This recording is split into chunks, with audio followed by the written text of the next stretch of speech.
Hey QED Coders, this is Michael.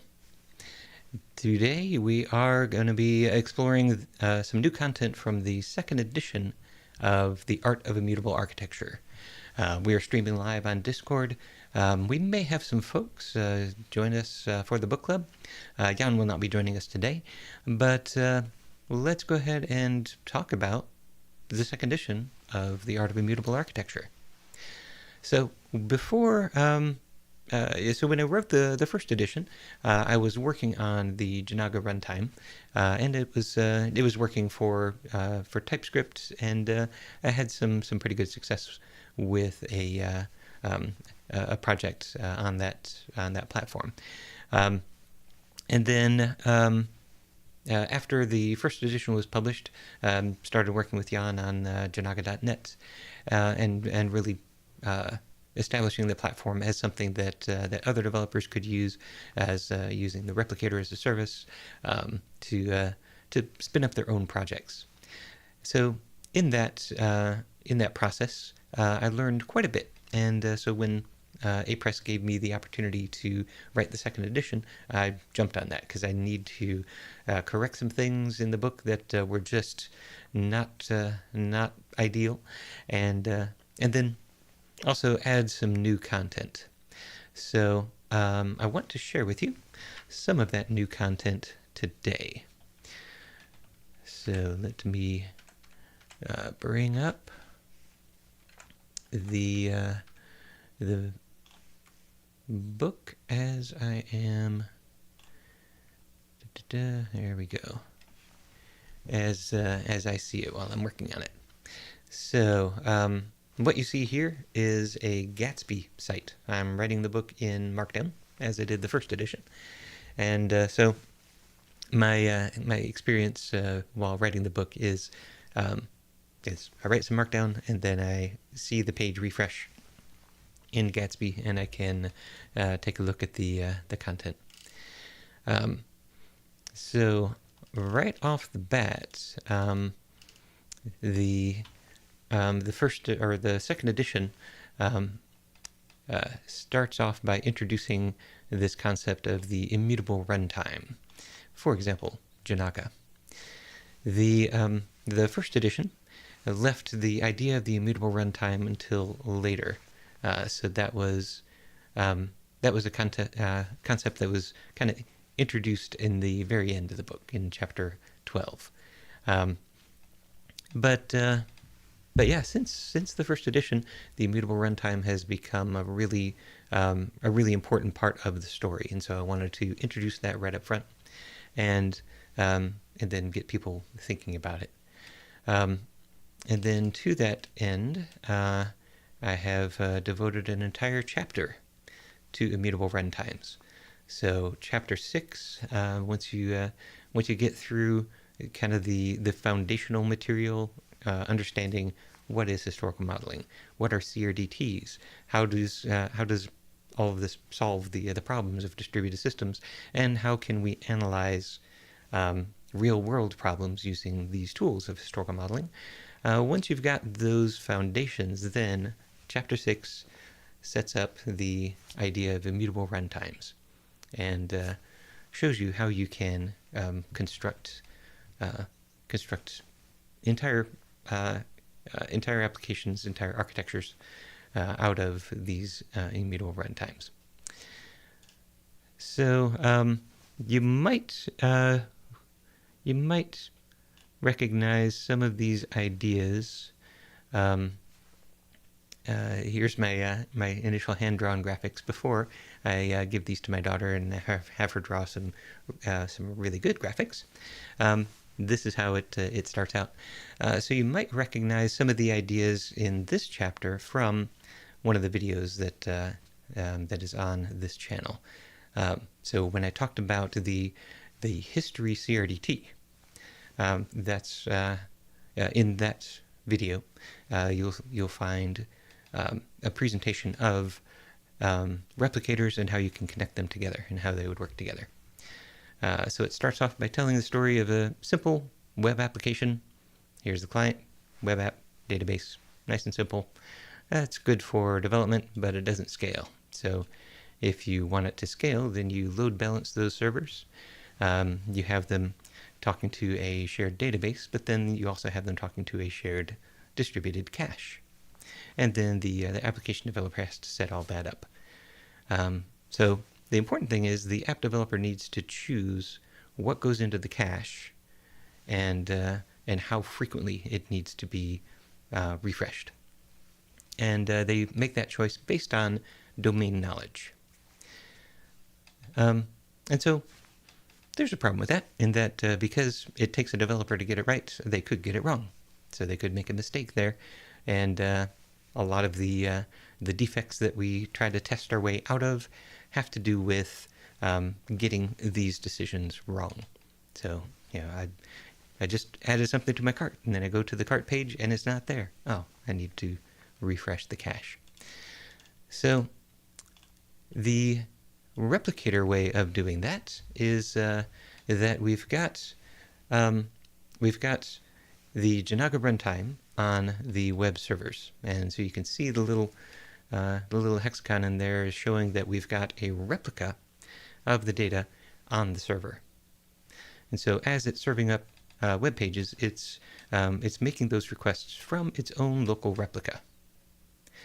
And then upstream is a replicator that these servers are using to persist their updates and then find any new updates that have happened.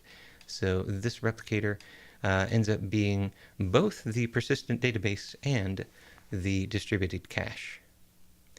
And that keeps all of these replicas in sync. So this is the kind of the step from the database and distributed cache way of thinking to the immutable runtime way of thinking. Then we move on to making that scalable. So the database way of scaling data is to have a primary database that's replicating to these replicas using something like log shipping. And so all of the writes have to go through the primary in order for it to make sense of those writes and to put them in a sequential order, a full order.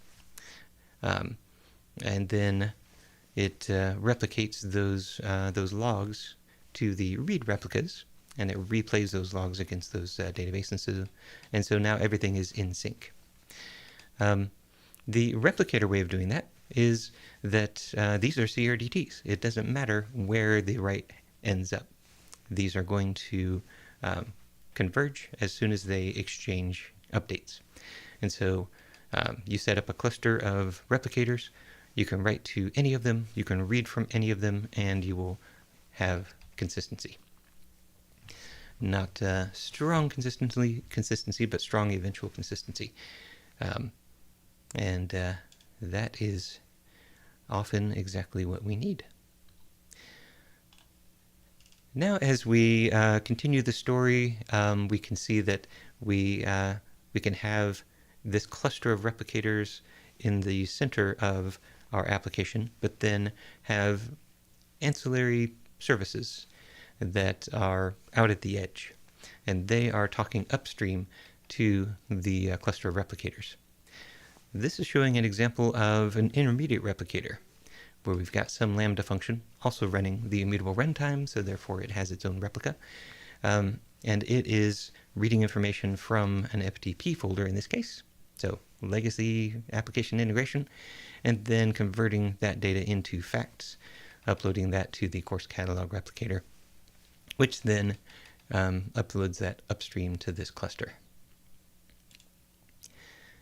As the application grows, we want to add an index, a document search function to this application. And so we can connect that indexer directly to this replicator, or we can decide to insert new replicators. And this is a decision that we can make at deployment time. We don't have to make this decision while we are writing this code. So we've got developers writing code for the web servers here. developers writing this Lambda function, but those developers don't need to know how these components are going to be deployed. They just need to know that they're connected to some replicator upstream, and we can make the decision about how to configure those replicators later. So what's really exciting about this is two things. One, that means that we can change the topology, and we don't have to rewrite code. So that gets us past one of the big fallacies of distributed computing, that topology doesn't change. It in fact does. Let's make it possible to change that topology on the fly. But the second, and to me the more exciting consequence, is that we don't have developers making decisions about what goes in the cache, how frequently to refresh that cache, to invalidate that cache. We don't have them making those architectural decisions and encoding them within their applications, because if they make those decisions, they could make them wrong, and they get encoded, so they're stuck with them being that way until they change the code. So this offloads that work to the replicator. Now, the replicator has to be capable of taking on that work, and so that gets into the concept of feeds, which we've talked about a number of times on this channel. So with the when you see the arrows pointing upstream, and I tried to kind of indicate the topology of the map. Yeah, these are uphill replicators. So when data is flowing upstream, all the data flows upstream. But the tail of the arrow, the data flowing downstream, is controlled from these specifications. It's pulling data down from feeds. So you only get the information that you're interested in. A replicator can take a specification, turn that into a set of feeds automatically, and then subscribe to those feeds in order to get that subset of information. And I prove in the last chapter of the book, in chapter 13, no, actually second to last, in chapter 12, I prove that the information that you receive from those feeds is sufficient for you to achieve consistency for that subset of information that you specified. So that means you don't get all of the data from upstream, but you do get the subset. So here we've got a replicator that has the course index. That's just the subset that this indexer function is querying for, because it provides the specifications, and then the course index only provides those feeds. And so therefore it provides those specifications upstream to the course catalog and pulls from the course catalog's feeds all the way down, so that we've got subsets that are controlled by our topological decisions. So that's pretty exciting to me. I'm really thrilled to see that the mathematics leads us to a place where we can do this. So I'm really excited about you being able to check out this chapter of the second edition. So I've sent these pictures off to my daughter, so she'll be working on print-ready versions of them. So you'll see something better than my scratch, but it's still hand-coded and or hand-drawn and lovingly accurate. But there's another bit of new content that I wanted to cover today as well. So in the first edition, the patterns chapter was chapter 8. I've rearranged the patterns a bit, or the chapters a bit. Now it is in chapter 7. I wanted to get the patterns in a little bit closer to the front, so that you can use those patterns to build your applications before going on to the meat of how to implement things like security and SQL databases and APIs. So the patterns chapter, let me go back out to the top level. The patterns chapter in the first edition had structural patterns and then workflow patterns. Now, there already was a chapter in the first edition called State Transitions that talked about workflow. And so it made a lot of sense for me to take the workflow patterns and put it into the workflow chapter. That allowed me to move that chapter a little bit later, so I could talk about that after this set of patterns. I could add more patterns as we learn more ways to use historical modeling. And then that also freed up a little bit of space in this chapter for me to talk about application patterns. So the idea of these application patterns kind of arose as I was working with others to build systems using historical modeling, and in particular using Janaga.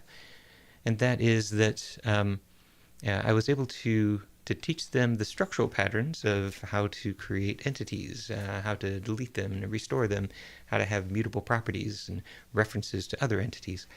So basically how to take a state-based model and translate it into a historical model. But that gets you started when you're a little bit further down into the application. What if you need to just kick off the application right from the beginning? What goes at the top of the graph? And so so we talked about different application patterns that I had used and kind of discovered while building Janaga and while using it for different projects. And I decided, I really need people to see these patterns and to be able to just get started right here.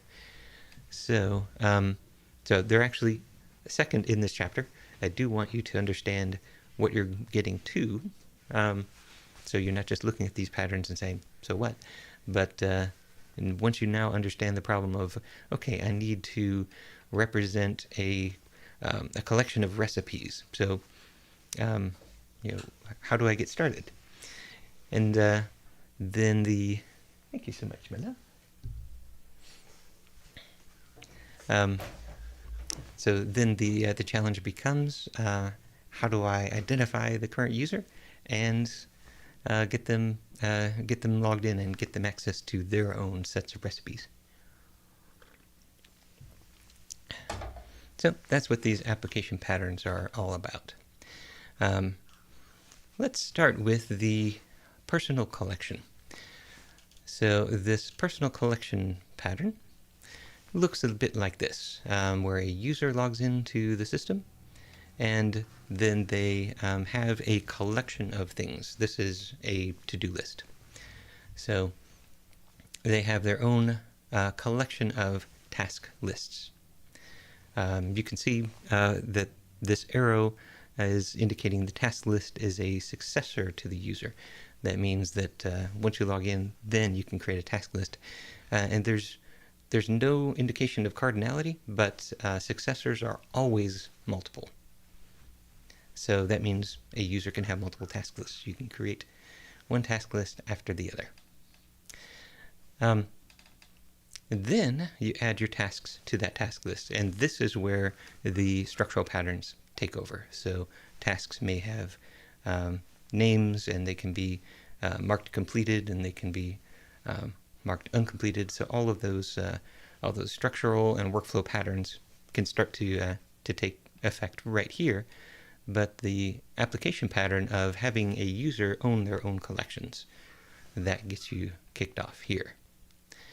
So this is the simplest one, and it's the easiest one to play around with, to get started, to explain.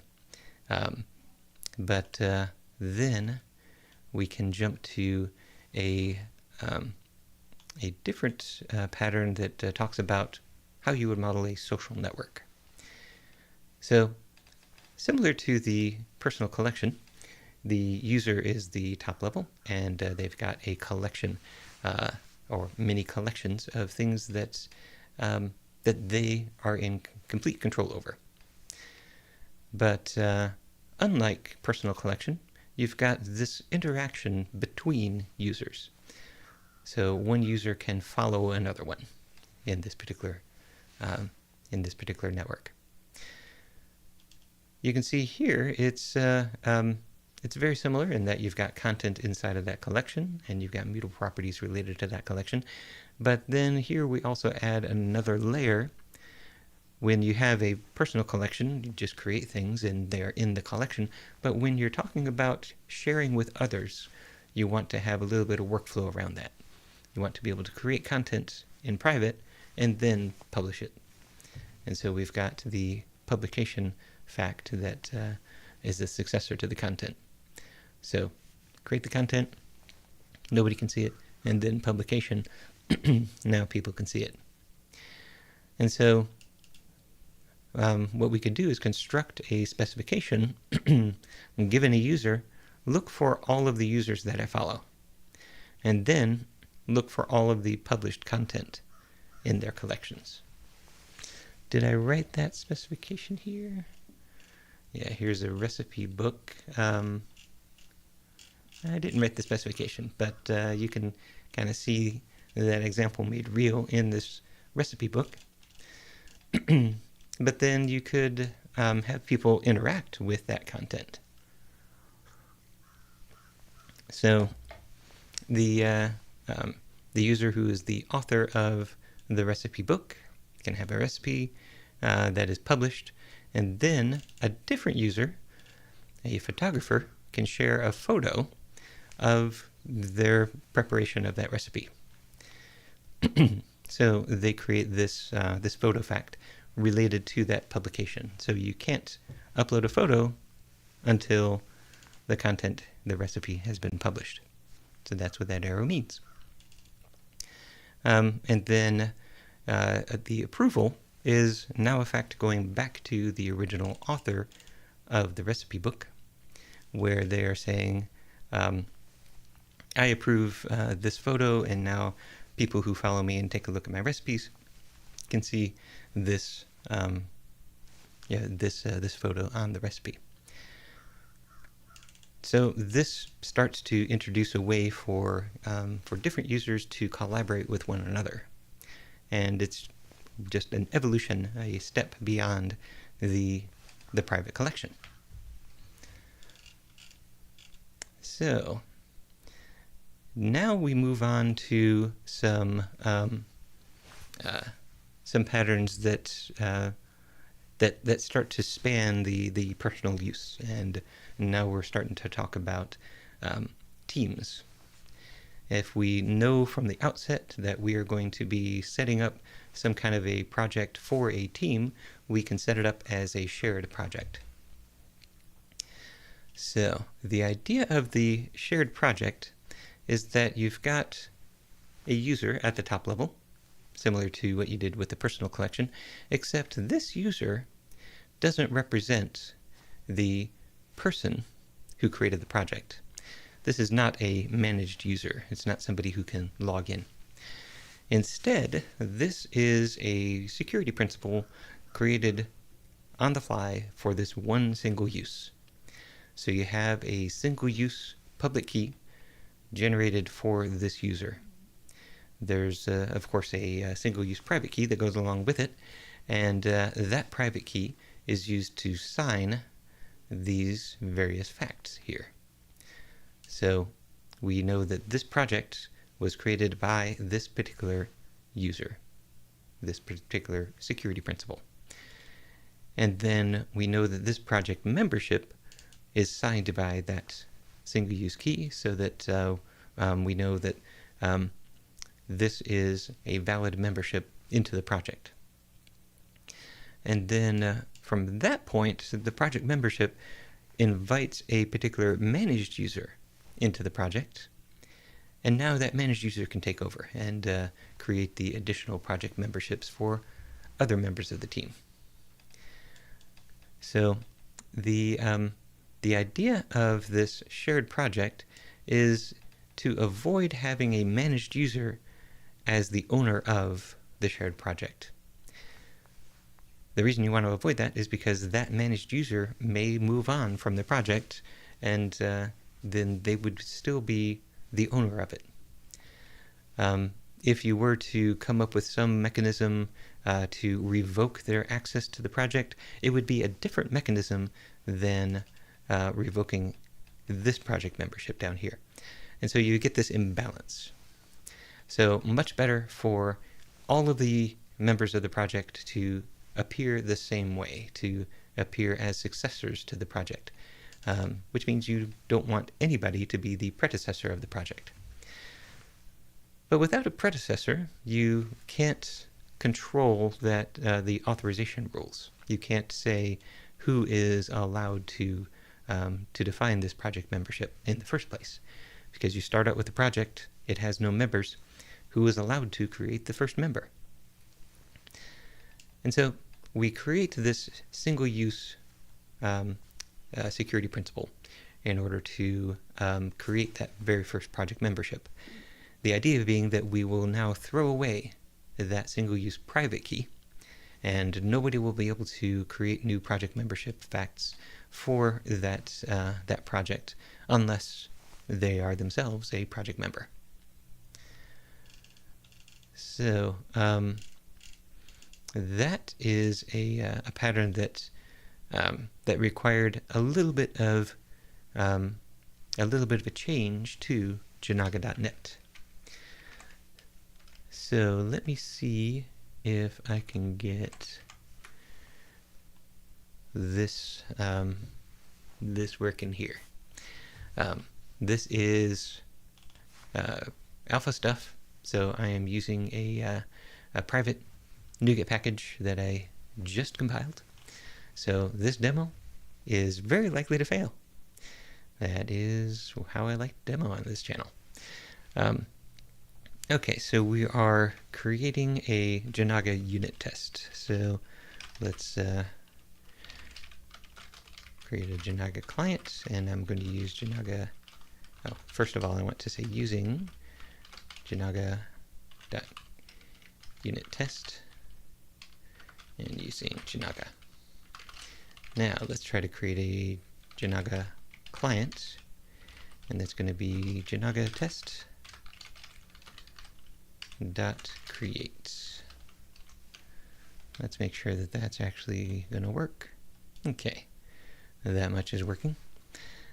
And so now from here, I can interact with that Janaga client. Like, for example, I can say user, I want to await Janaga client.login. So who is my current user? At this point, this is going to fail. Boom, there's no logged in user. Well, we can set up our unit test to make sure that we have a logged in user.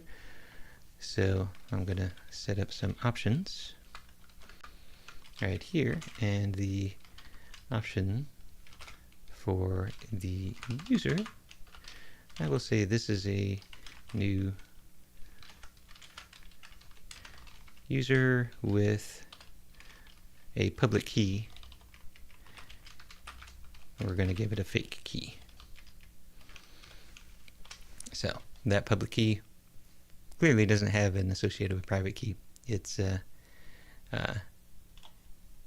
is complete fake, but that allows us to simulate having a user, and now we can log in.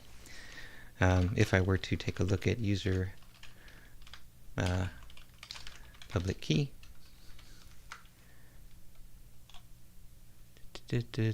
oh, this gives me back the tuple user and user profile. So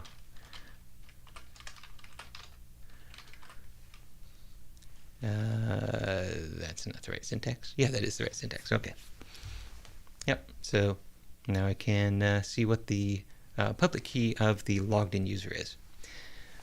Okay, so that is great if my goal is to do one of these two application patterns. Maybe I've got a personal collection, and so here I've got the logged in user, and I want to start adding task lists to that user. So that'll get me there. But what it will not get me is the shared project. So how do I create this single use key?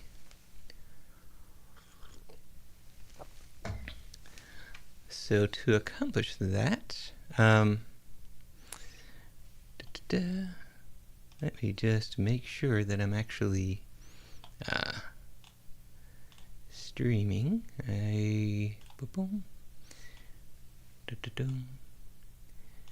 Got it. YouTube Studio. Okay.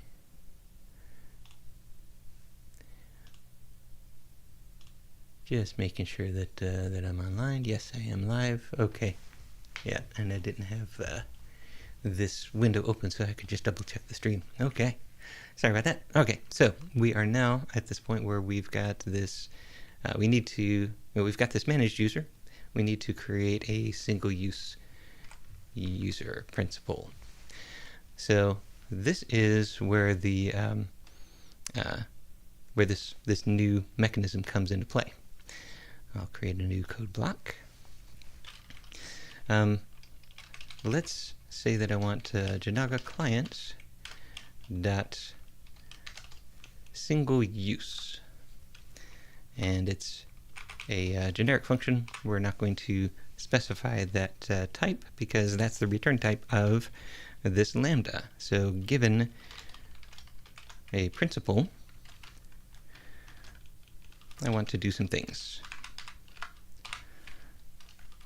All right, so here is my single use principal, and this is a user. So what I'm going to do is, let me just so you can see everything that's happening, I'm going to return principal dot public key, and then I can say that, and so what is it complaining about? It can't infer t. Well, it should be able to infer that t is a string. Let's just make sure that it's able to do that. Public key. Let's just see what it comes up with. Okay, user task t. Oh, that's because I didn't make this async. Okay. Now it's able to infer it, and we have an actual public key. This is a real key. It generated the public and the private part of this key pair, and so I can use that while I'm inside of this this lambda. If I run it again, you'll notice it gives me a different one. So SABD is now gone, and we've got a completely different key. So it throws away that old one and generates a new one. So this is the mechanism that we're going to use in order to create a single-use principal. So let's go ahead and set up this this structure here. So do I have a concrete example? Okay, nope. We'll use this. So I've got the user fact type that comes from Janaga, and then we want to define a project fact type. So let's come down here and we'll say fact type, and we'll say project. And now this is going to be a public record called project, and as we can see from this diagram, it's got one predecessor, and that's a user. So we'll create user, call that principal, and it's got an identifier, which we will give it a string, string. Okay, so there is my project fact, and then in here I've got project membership that says that this identifier, this project is this user is a member of this project. So we will say fact type membership, public record membership. So this a membership in this project, this user. So those are the facts that we're talking about. Now, how do we set up this structure? We do so by, first of all, logging in. So we are logged in. We have a user fact here. And then using the single use, I'm going to await Janaga client.single use. And then with this single use principle, I'm going to await Janaga client.fact, and I'll create a new project. Who is the principal? It is that principal. And then I'll also give it some sort of project identifier. So what is it complaining about? It can only be used inside of an async. I keep forgetting that async keyword there. Okay. So now it can't infer anything because I'm not returning anything, but we'll get there. So I've got my principal, I've got my project. Now I need to make myself a member of that project before I forget that principal.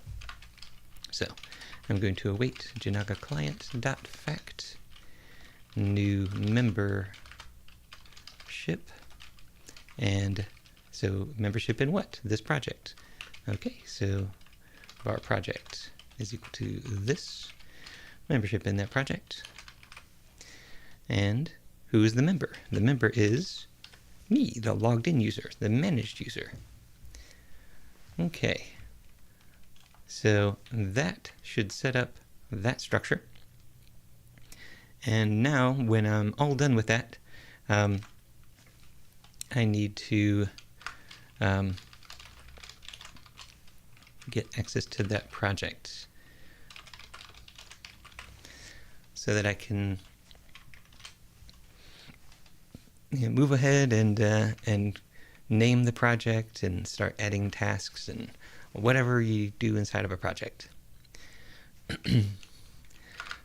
So now I should be able to, I want to bring in another package here. I might need to bring that in a different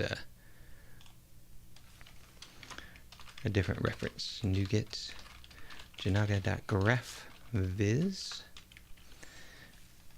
and that's also going to be this alpha version so that everything is consistent. So bring in that package reference.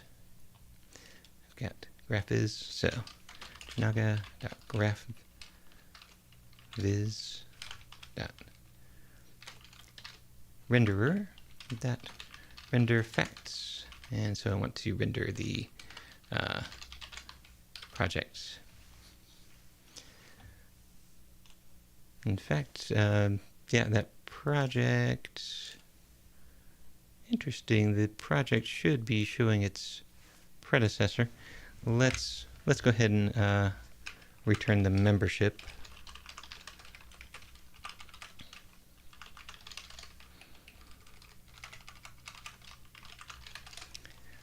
And then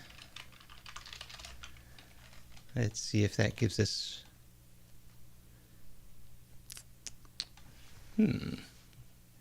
render facts membership. The membership is a membership. So it's just giving me, oh, I wasn't looking at the full graph. There we go. There we go. So we've got a Janaga user with a public key that was just now randomly generated. And this is the principal for the project. And then I've also set up a membership so that I am now a member, this managed user with this fake key, a member of this project.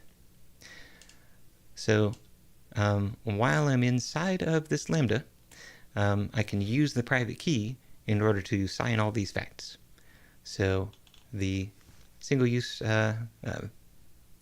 principal signs the project, signs the membership, and then once I leave the Lambda, I throw away that private key, and it's not accessible anymore. Nobody else can create memberships. And so this is how we will, in Janaga.net, be able to set up this kind of structure and implement the shared project pattern. Now, there is just one more pattern in this application patterns section, and it is also using the single-use principle, but this is to now bring things up to the enterprise level. So shared projects, great for the team level, but now if you want to control things at the enterprise level, then what you usually have is some bespoke software created specifically for this enterprise. Whereas shared projects, there's one group that's creating the project software. So they may be, maybe it's Jira, for example. And then as a Jira user, you log in, you create a project, you invite other people to that project. You may leave and they might take over. And that's the shared project multi-tenant kind of a model. But with the enterprise model, the organization who wrote the software also is the primary user of the software. So that's the distinction. Nevertheless, we still use the single-use principle because some administrator sets up an environment. This might be a dev environment, this might be a test environment, this might be the production environment. You've got an administrator who's setting it up. And then they invite themselves as an administrator to that environment. Here is an example that spans two different environments. So we've got a single managed user.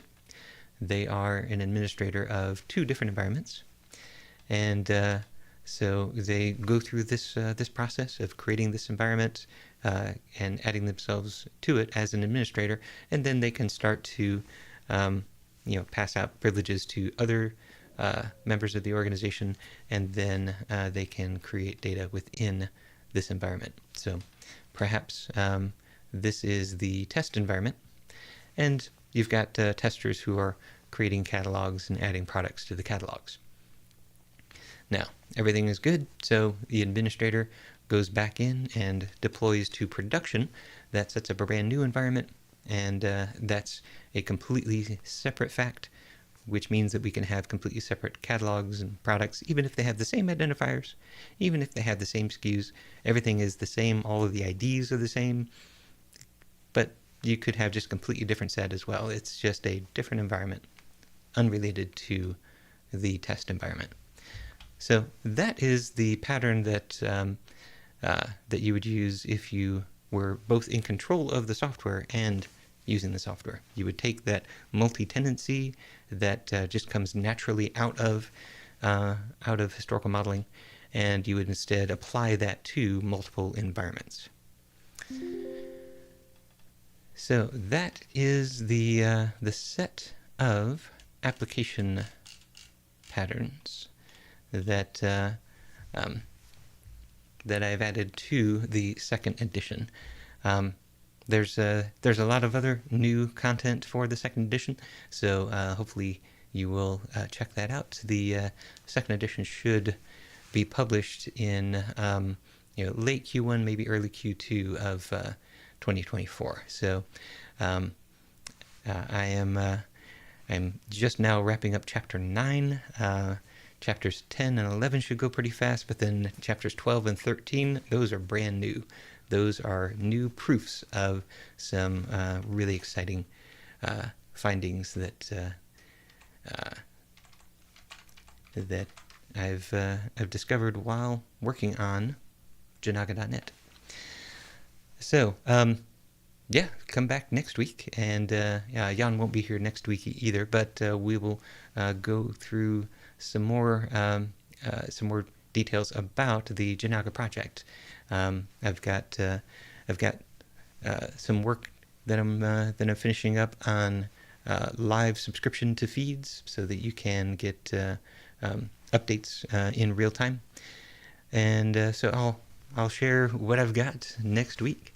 So please come back then, and let's study more historical modeling. All right, take care.